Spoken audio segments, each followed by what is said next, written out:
నెరవేర్చాలని డిమాండ్ చేస్తూ కడప జిల్లాలో నిరసన ర్యాలీ చేపట్టారు. విద్యార్థి యువజన వాలంటీర్ల విభజన ఆధ్వర్యంలో వైసీపీ కార్యాలయం నుంచి కలెక్టరేట్ వరకు భారీ ర్యాలీ నిర్వహించారు. కూటమి ప్రభుత్వం వచ్చి ఏడాది పూర్తయిన విద్యార్థులు యువత ఉపాధి అవకాశాలు లేక తీవ్ర ఇబ్బందులు పడుతున్నారని విద్యార్థి విభజన నాయకులు ఆవేదన వ్యక్తం చేశారు.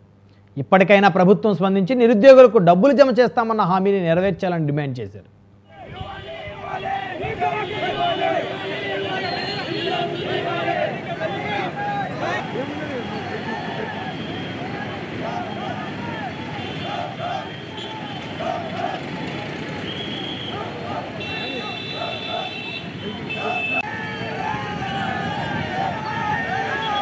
ఏ విధంగా అయితే నిరుద్యోగ వృత్తి ఇస్తానో 3,000 అని చెప్పడము, అలాగే 20 లక్షల ఉద్యోగాలు ఇస్తానని చెప్పడం జరిగింది. ఈనాడు సంవత్సర కాలం అవుతుంది. ఇప్పటి వరకు దాదాపు 1 కోటి పైన నిరుద్యోగులు ఉన్నారు. ఒక్కరికి కూడా నిరుద్యోగ వృత్తి అమలు కాలేదు.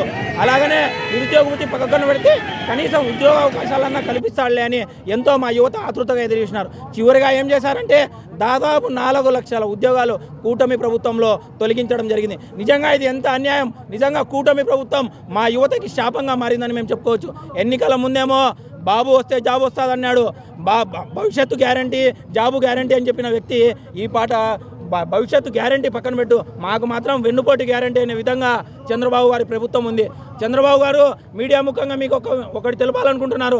4 గోడల మధ్య కూర్చొని కాలేజీ పిల్లలకి పాఠాలు నేర్చుకోవడమే కాదు, మీ 4 కుర్చీల్ని కూడా తీసేయడం కూడా మా విద్యార్థులకు తెలుసు. ఖచ్చితంగా నీకు గుణపాఠం చెప్పే రోజులు దగ్గరలోనే ఉందని మా యువ గలాన్ని ఏ విధంగా అయితే నిరుద్యోగ వృత్తి ఇస్తానో 3,000 అని చెప్పడము, అలాగే 20 లక్షల ఉద్యోగాలు ఇస్తానని చెప్పడం జరిగింది. ఈనాడు